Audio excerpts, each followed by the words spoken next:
தானியங்களோட இயற்கை சத்தும் சுவையும் மாறாம மாவு அரைக்க பெஸ்ட் ஆனது அல்ட்ராவின் பேட்டன்டட் கோனிக்கல் ஸ்டோன்கள் மட்டும்தான். அல்ட்ரா என்றால் ஆரோக்கியம். ஆச்சி பாயாசம் மிக்ஸ், ஒன்று வாங்கினால் ஒன்று இலவசம். சிவகங்கை அரசு மருத்துவமனையில் கடந்த 29ஆம் தேதி நள்ளிரவில் சாலை விபத்தில் அடிபட்ட ஒருவர் அட்மிட் செய்யப்பட்டார்.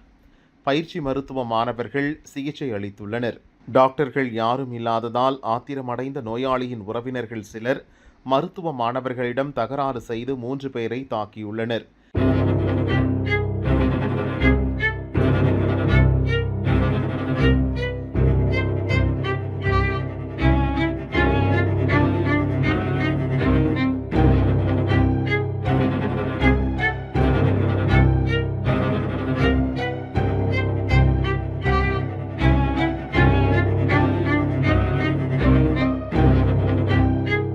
இது பற்றி தமிழ்நாடு மருத்துவ மாணவர்கள் சங்கத்தினர் சிவகங்கை போலீசில் புகார் அளித்தனர்.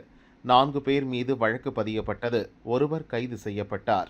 மற்றவர்களை கைது செய்யாததை கண்டித்து பயிற்சி மருத்துவ மாணவர்கள் சிவகங்கை அரசு மருத்துவமனை வளாகத்தில் காலவரையற்ற காத்திருப்பு போராட்டத்தில் ஈடுபட்டனர். பணி செய்ய விடாமல் எங்களை அடித்து துன்புறுத்திய கையவர்களை கைது செய்.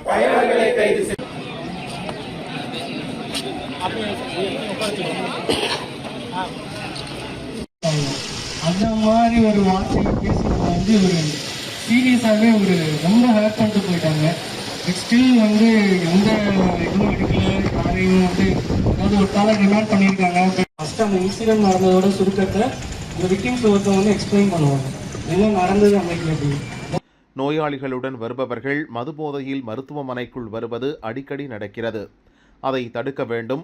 மருத்துவ பணியாளர்களை தாக்குபவர்கள் மீது உரிய நடவடிக்கை எடுக்க வேண்டும் என வலியுறுத்தினர். பயிற்சி மருத்துவ மாணவர்கள் போராட்டம் காரணமாக சிகிச்சை பெற வந்த நோயாளிகள் அவதியடைந்தனர். போலீசார், வருவாய்த்துறையினர், மருத்துவக் கல்லூரி முதல்வர் உள்ளிட்டோர் மருத்துவ மாணவர்களுடன் பேச்சுவார்த்தை நடத்தினர். குற்றவாளிகளை 2 நாளில் கைது செய்வதாக போலீசார் உறுதியளித்ததை அடுத்து மருத்துவ மாணவர்கள் கலைந்து சென்றனர்.